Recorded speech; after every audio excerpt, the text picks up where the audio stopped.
Hi, amazing first graders. I hope that you all are doing wonderful. Again, we still miss you so very much, but we're happy you're here for another week of read alouds. So today, Miss Detwiler is going to read How Full Is Your Bucket? Written by Tom Rath and Mary Reckmeyer, illustrated by Maury J. Manning.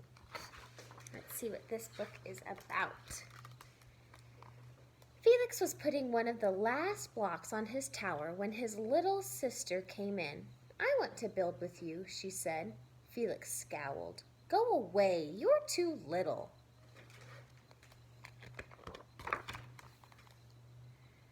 "I'm big. Stay back, you'll knock it over. I can be very careful. Go play with your baby toys, Anna." Oh, she's not very happy. Thwack. "Grandpa!" Grandpa shook his head. "Felix, you just dipped from your sister's bucket. Like everyone else, Anna has an invisible bucket. When it's empty, she feels bad. But when it's full, she feels great. Didn't you ever notice your own bucket?" Invisible bucket. Sometimes Felix couldn't quite tell when his grandfather was joking. But the next morning when Felix woke up, there it was, a small gray bucket floating above his head. Even the doggie notices it.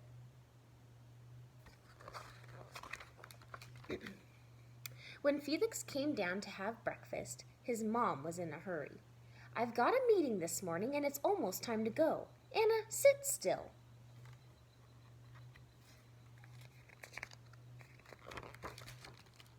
Felix slipped and cocoa wheat scattered across the floor.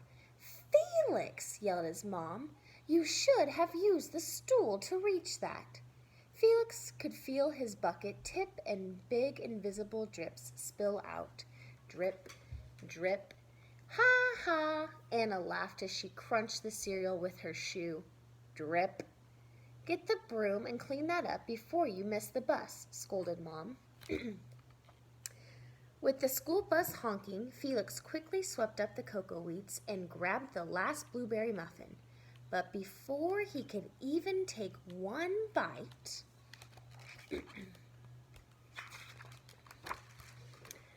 Buster jumped and grabbed the muffin from his hand.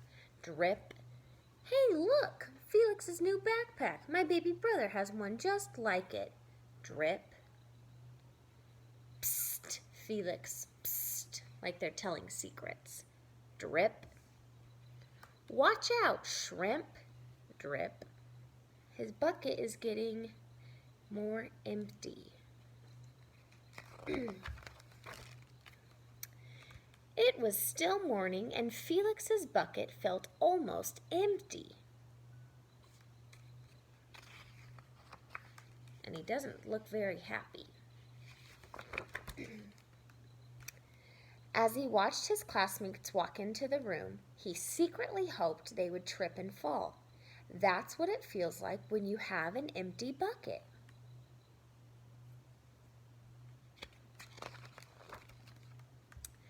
Felix slumped into his seat and waited for something else bad to happen. Mrs. Bumblenickel walked slowly up to his desk and handed him a paper. He could hardly bear to look. "Felix, you wrote a wonderful story. Would you please share it with the class?" Felix grinned and felt a big drop land right in his bucket. Drop. So something good happened, and now it's getting full. Let's see what else happens. Drop, drop, plink, plop, drop. The Giganosaurus who wanted a pet by me, Felix. The class grew quiet. They laughed at all the right places and oohed at all the scary parts.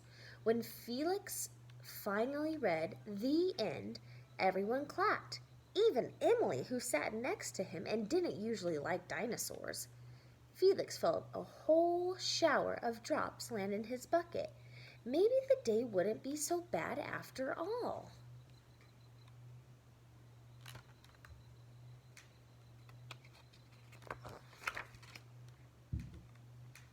Drop.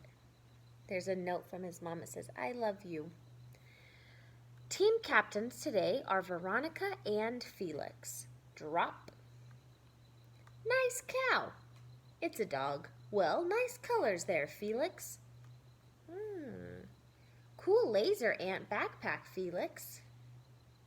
What do we notice about his bucket? Nice things are happening, and his bucket keeps getting more full. By afternoon, Felix's bucket was nearly full. At recess, when he looked around, Felix suddenly realized that his grandpa was right. Everyone else had a bucket too.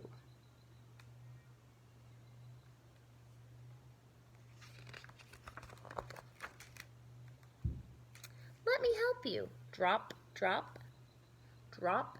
Here's your baseball. Catch. Thanks, dude. Drop. Hi, I'm Felix. First day? Drop. Yes, I'm Amir. Drop. The strange thing was that for every drop he helped put in someone else's bucket, he felt another drop in his own bucket.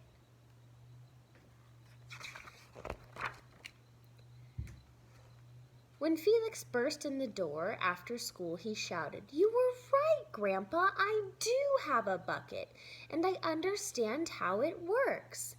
Then he saw Anna's torn doll. "Bad dog," he almost scolded. But then he thought, dogs might have invisible buckets too. "Your doll will be okay, Anna," said Felix. "Mom will fix her." She's crying. "Until then, do you want to help me build the tallest building in the world with my blocks?"